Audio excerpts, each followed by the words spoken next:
Bred to Win, brought to you by Arrowfield, the home of four-time champion sire Schnitzel.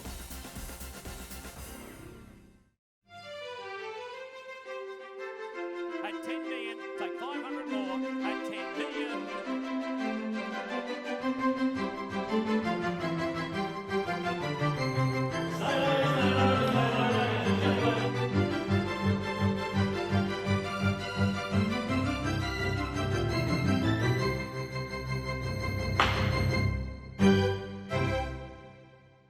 Hello, I'm Caroline Searcy. Welcome to another bumper spring edition of Bred to Win, coming to you from the second Equimillion with hundreds of thoroughbreds competing in a range of disciplines over the long weekend. Coming up on this week's show, Aushorse News recapping the first Sydney and Melbourne 2-year-old races and the big Group 1s. We look at the enormous influence now three-time champion Australian sire I Am Invincible has had on racetrack results and elite bloodlines around the world. High-profile Western Australian breeder Geisel Park's Eddie Rigg with his thoughts on the WA industry, and Windsor Park Stud's Roddy Schick in Arrowfield Stud's industry influences. But first, so many exciting bloodstock successes in our Aushorse News.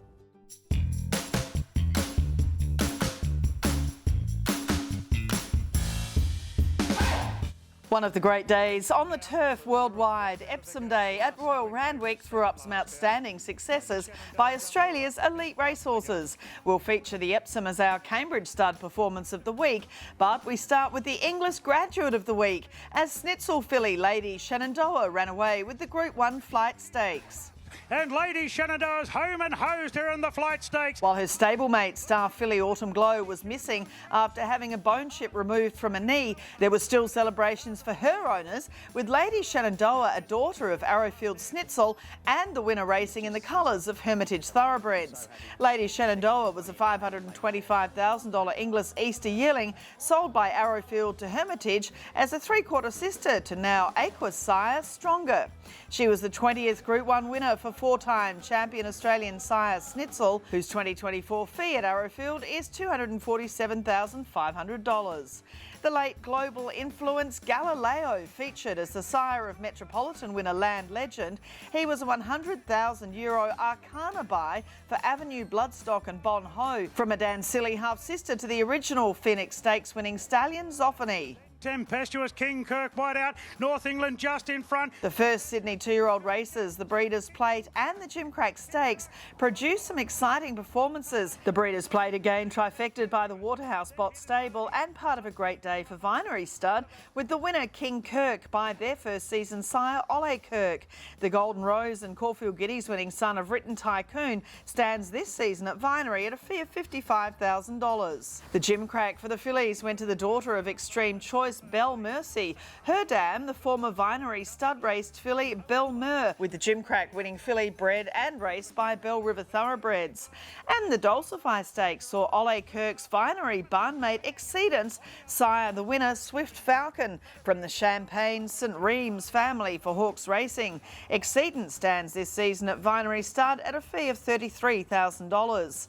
Also sporting the Rupert Lee colours for Team Hawkes was the Premier Stakes winner Airman, upsetting a host of Everest slot holders and would-be Everest runners. He was a $500,000 Inglis Easter yearling by I Am Invincible from Zara Bay, a full sister to Merchant Navy. Via Sistina and Buckaroo are coming together. At Flemington, two horses featured in last week's Tattersalls UK story, Via Sistina and Just Fine, featured again in the Group Winners stall. Via Sistina was back to her best in the Group 1 Underwood Stakes in a Fastnet Rock Galileo Quinella, beating another imported galloper, Buckaroo. The mare was a 2.7 million guineas Tattersalls December buy.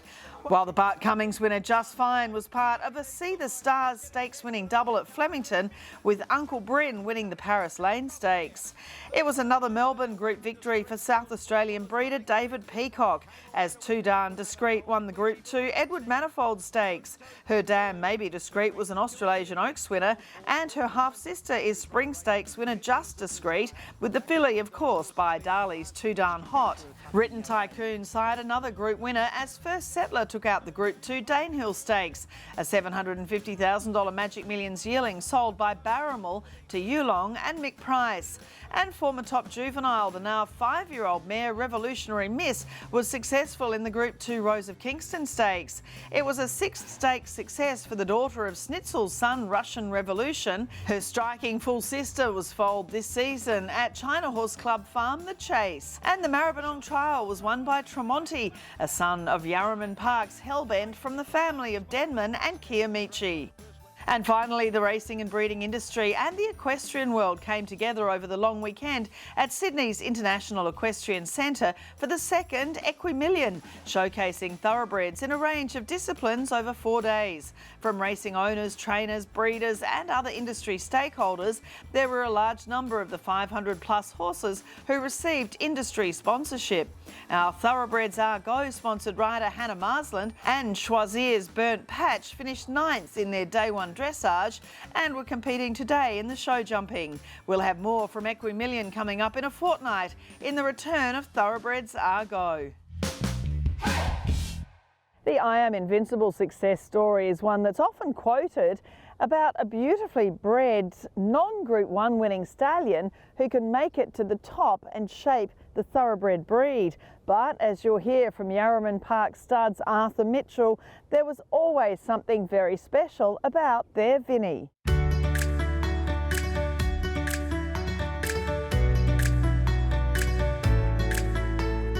Arthur, it's quite incredible, isn't it? I Am Invincible, now a 3-time champion Australian sire. He's done incredible things for the Mitchell family, for so many people who've worked with him and who've worked for you and through racing stables and all across the land. People have been influenced by this great horse. I think it's been an amazing story, really, considering where he started, and obviously we had the faith to stand him, but he's really turned into a very, very dominant high-class stallion. So it's been a pretty amazing story. When you look at him today, I mean, he's looking magnificent. I mean, he's turning 20 this year.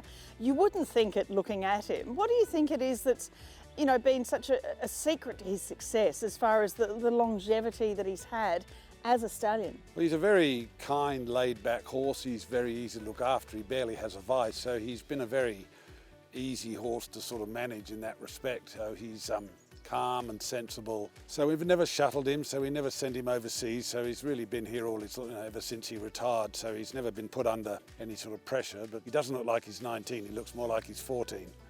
So he's looking great going into the season. The sire line, Invincible Spirit, his sire, of course, has been such an influence. He's had wonderful fillies such as Fleeting Spirit. He's had horses such as Kingman. He's had Moonlight Cloud, the filly that nearly brought Black Caviar undone at Royal Ascot. Yosei. It's Danzig blood, but it's kind of a different branch to Danehill, obviously. It's funny that we sort of, because we follow the European racing a bit, we'd noticed that Invincible Spirit had started to get a few sons, as in Lawman, and we just thought it was a sire line worth giving a chance to. Again, it is the Danzig line, which has been so good here. That was still in the back of our mind that could work here, and that's one of the reasons we bought him. Or bought half of him. And the dam side is so fascinating. Of course, the female line, I just love this, the Canny Lad mare Canarelle. We know, of course, the influence of Canny Lad, but the family Ray Gould developed Mamselle Padrille, O'Lonro, so many others, Madame, Milady Padrille in the family. That's an incredible part of his history too, isn't it? The Gaulls have done a wonderful job with that family, and I must say, they've been wonderful partners in the stallion. I don't think I've ever had never even looked like having a crossword with them. They've been great people to work with. They love the horse as much as we do. And they've developed a very good family, and it's all praise to them. And I do think the Canny Lad bit is still we're running out of Star Kingdom. So it's nice to have the Star Kingdom in there. And I mean, it's getting harder to find. So I think that might be an influence as well. I Am Invincible in front, Augusta Proud within 2. When you look at the track, the early days, of course, as a racehorse, winning the DC Mackay Stakes, he pushed Takeover Target in his prime as well. He was one of the world's best sprinters too. But again, he's become representative of every stallion manager's dream or stallion master's dream, that you don't have to win a Group 1 to be a champion stallion. It's a big part of his whole story, isn't it? I suppose it is. I think he had sort of issues with his feet. So I think he was probably a better horse than people saw. But having said that, that's absolutely right. He wasn't a Group 1 winner. I mean, he was close, but he wasn't one, so it's an interesting sort of fact. Brazen Bow, the leader from Delectation and Kuro. His early days as a stallion, with Brazen Bow, with the Coolmore win, the Newmarket, Vidora, obviously those early successes were, let's face it, from a fairly low base as far as the mares that he was getting. It's quite extraordinary what he did right from the outset as a stallion. We knew from his first lot of foals that they were good-looking foals, and so did other people. So, we knew we had a pretty good chance type-wise. Obviously, we didn't know if they could run. The first big sort of plus we got was winning the Coolmore with Brazen Bow, because, we weren't really thinking he was going to win, and we went, wow, this is now getting a bit serious, that we might have a proper stallion. And sure enough, he's gone on from there. It's Imperatrice, she digs in. These days, obviously, Imperatrice, In Secret, who's just recently retired, Loving Gabby, Home Affairs, another Coolmore winner, New Zealand Group 1 winning 2-year-old colt Move to Strike. And the interesting thing is, a lot of those horses have improved as they've aged as racehorses. No doubt they train on. The horse that we own a bit of, King of Sparta's been proof of that. And I think his sons, some of them off a very low base, Overshare, Kobayashi, Brazen Bow, I think he's a pretty decent stallion. Obviously with Home Affairs coming along, we've got a few foals here, a few weanlings here. They're good types. I think he's going to be a huge chance at stud. So he's looking like a pretty good Sarah Sars at this stage. At 3 million, how was the phone? I sell inside, I'll take you one. And the other big factor, of course, for a commercial stallion farm is the sales results. So much investment still continuing in this stallion, isn't there?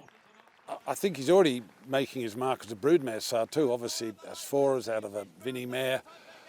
And they're good looking, they've got good temperaments. The fillies are good. We've seen the way the fillies sell off the track, they all sell well. I think he's going to be a very, very good broodmare sire down the line, and he's already started to prove that. And what does he mean to the Mitchell family? You've obviously had good stallions over the years, but he's taken this whole operation to another whole level. I guess there's a lot of emotion invested in this horse for the entire family. It's easy to say, but I think this horse has sort of changed the dynamics of the family a bit. He's obviously brings in a good income. He's just a horse you dream about, that nearly impossible to get one. He's been one of them, and to think that a stallion is actually commonly known by his nickname of Vinny is, you don't even have to say I'm invincible. People call him Vinny, and we know who it is. So, no, it's been a great thrill to all our family and the Gall family, and we know how lucky we were. We sure enough we bought him, but we know we're very lucky as well, and we're very grateful to this wonderful stallion. Coming up after the break, the Cambridge Stud Performance of the Week and Geisel Park's Eddie Rigg, and the reasons why the WA bloodstock industry is so enticing for this successful stockbroker.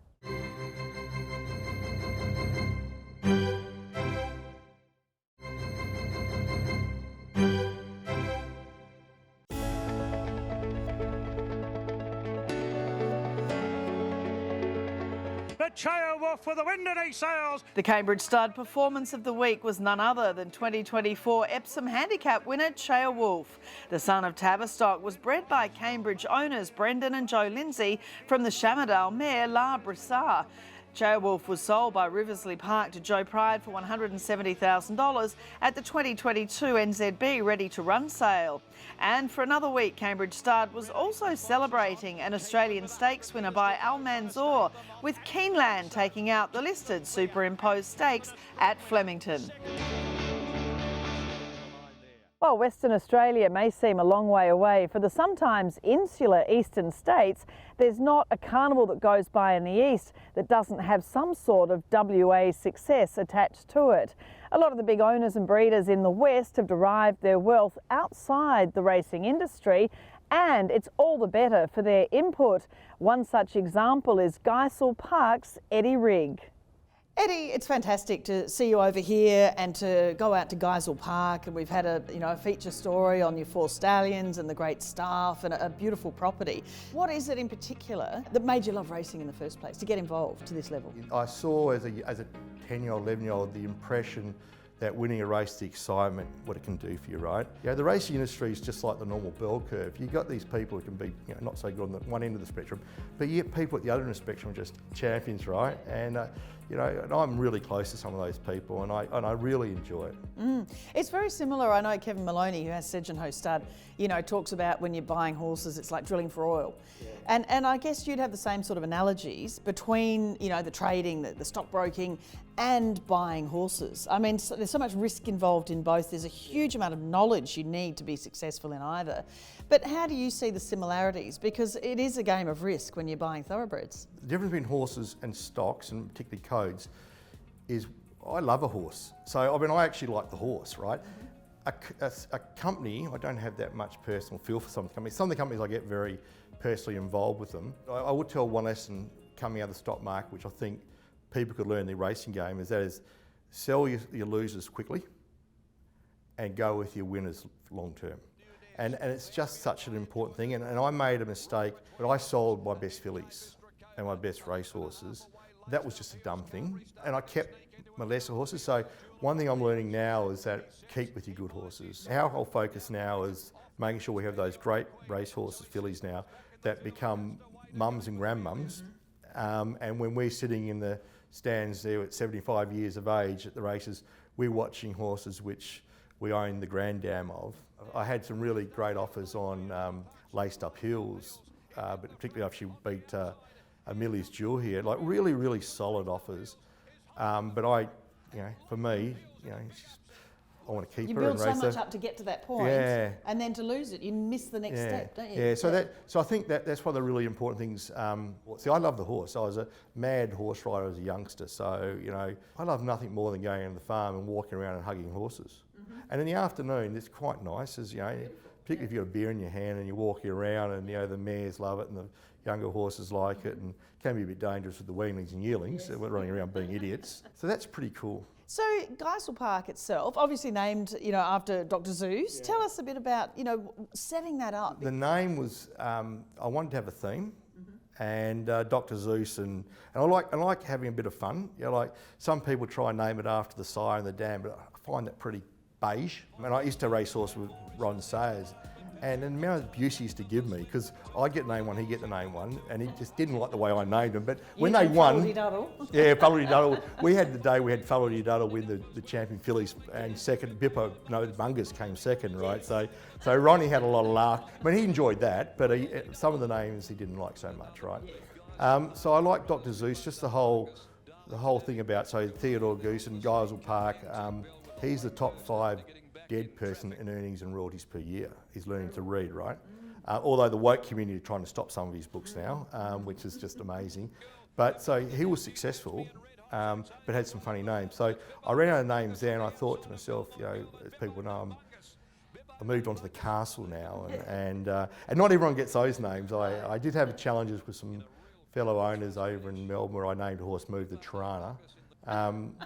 But I'm going to have a lot of fun at Rissoles I've got there. I've got some nice horses coming through on that basis. So I just wanted to do something agricultural-wise that kept me with my roots. End of the day, I always thought I'd be a farmer, and for a whole lot of reasons I couldn't be. But now I've got the stud. We intend within very soon to be the 3rd biggest holder of property in WA. So the company I set up, and only Gina and BHP being ahead of us. Incredible. So that's pretty cool too. Yeah, and 4 stallions. So Asar is so exciting, isn't he? The half brother to Home Affairs, winning Rupert by Written Tycoon. He's just outstanding. And of course Samana Sione, he's flying at the moment. All American and Manhattan Rain. These are just highly credentialed, beautifully bred, with racetrack performance and stallion performance. Very different sorts of opportunities for broodmare owners. I always wanted to stand a stallion, and it started and stopped a bit. I learned from the early piece that when I buy stallions to have more than one person involved, because that sort of validates but also supports the stallion. When Asar came up, I was really looking for a stallion off the track. He's by Deepfield, who's going super. He's out of a half sister to Russia Revolution, and he's a half to Home Affairs, and he was half a length from beating Ole Kirk in the Caulfield Guineas. He wins that. He's standing in the Hunter Valley for 50 grand, right? Winning Rupert, these opportunities come along, and And the Fernie family, are very close to the Fernie family. I almost feel like I'm a friend of Peter before I'm a client of him, training a client relationship. And Luke rang me up and said, look, what do you think? And I said, mate, big decision, I own a stallion. He goes, I've got 16 minutes. I think that's how it was. And he said, will you stand it for us? I said, sure. He seems ideally suited. The West Speed Platinum system here we got is unreal. And if he's not a perfect West Speed Platinum horse, I don't know what is. At 100,000 this time, he goes bidding for 100,000. How do you see the way the system is set up here? Obviously, Magic Millions has the major sale. How do you see the way that the industry is working here from if you're breeding horses, trying to get them out into the market? My view is that the 350 we put through the sale on the 2 days is about the right number. And I think that to increase that sales number of horses sell, I don't think our buying bench is here. And I'm convinced on that. I'm really strong on that. And I think anything more than that's going to dilute. And I think there's a certain amount of money which will go through our sales ring, and it's about $21 million, $22 million. And if we had another 100 horses, I don't know if that number would change materially. But what it would mean is every other horse would be lower, the average would lower dramatically. So I'm very strong. I think Magic Millions have got it right. People need to realise that they're either breeding to race, but if you're breeding to sale, you need to look at what your mare is, and you need to look at the stallion you're going to. And there's too many of these mares. There's 5 mares on the page. There's hardly any black type.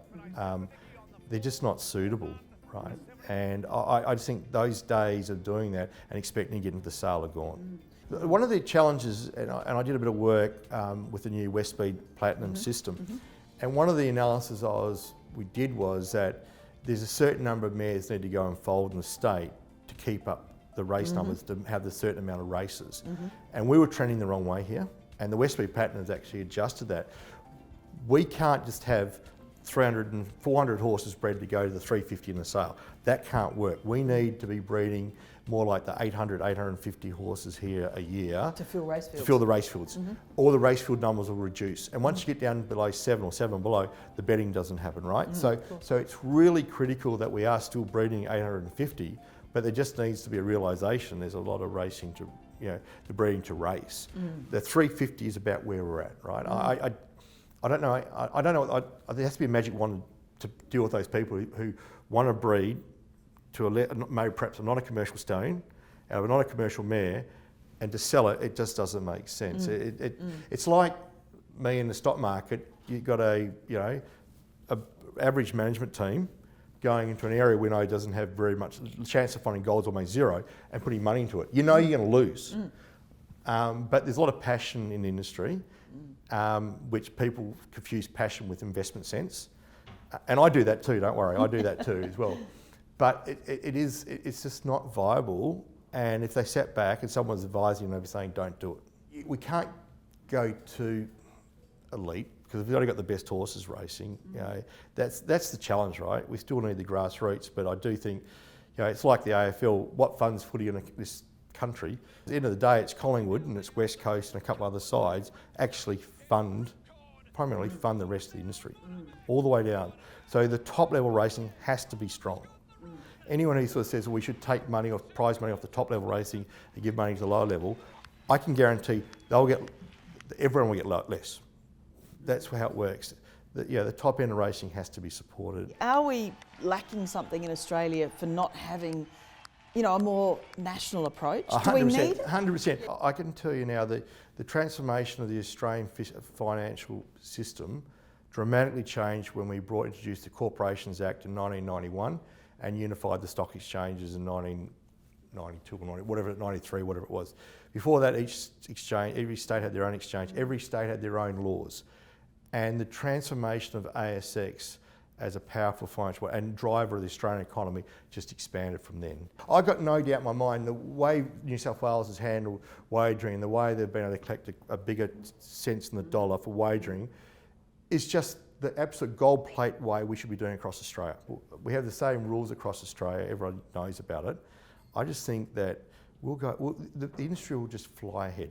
Now there's going to be people who get their nose out of joint, New South Wales versus Victoria, that sort of concept. Get over yourself, right? This is just too big for, the benefits will be so dramatic. And it was so dramatic for the finance industry, right? It's just so dramatic. It was You know, it's just amazing. We are the most isolated capital city in the world. You know, we're as close to Jakarta as we are to Sydney, and so we have to solve our own problems. And you know, we're not relying on government handouts here. This is not a place for government handouts. Plus, we have, you know, people like Gina Reinhardt. And look, she's a ripper. I mean, she's a proud patriot Australian, right? And she just wants to make this place, this country, the greatest it can be, right? And the amount of, you know, things she does, and Twiggy, I mean, he seriously gets on and does things. And we got, and even Kerry Stokes, and I spent most of his time over east, but these are guys who really try and make this country a better place. And we're lucky to have those people here. And they've got lots and lots of money, I get it, lots and lots of money, but they try and make Western Australia and Australia a better place. And I love it. I love Western Australia, and we'll be back. Thank you. Coming up after the break, Windsor Park studs Roddy Schick in Arrowfield studs industry influences.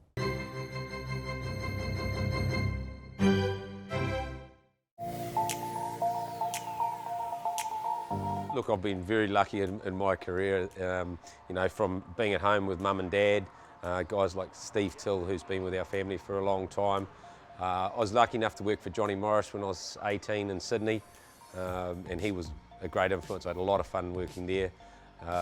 Met Mike Moran there, so it's been great. And then, look, I went to England and worked for a trainer there called Mark Tompkins, and I really loved my racing in England. So it was fantastic, and I had some time with Rick Redden, who was a top equine vet and farrier in America, and he was unbelievable as well. So I've had some great influences and been very lucky. Yeah, because not everybody, you know, as we say often, that's from a racing or breeding industry or family actually gets involved in it. But something obviously really registered with you that you've taken from those individuals. Oh, for sure. You know, when you get to experience the Spring Carnival in Sydney and then go and work in England, I spent 2 years there in the, you know, going to all the race meetings there, and then to go and see the other side in America was fantastic. So, look, I had a good grounding.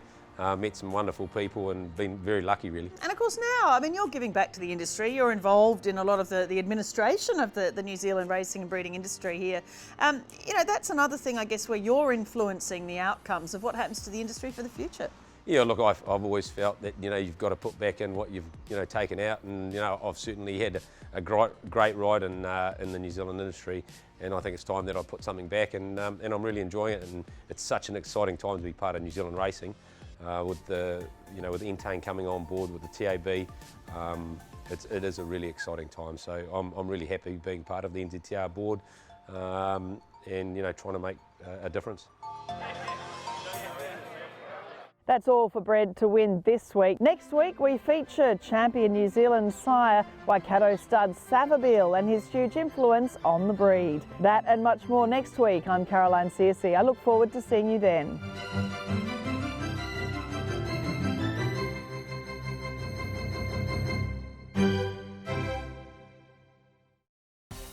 Bred to Win, brought to you by Arrowfield, the home of 4-time champion sire Snitzel.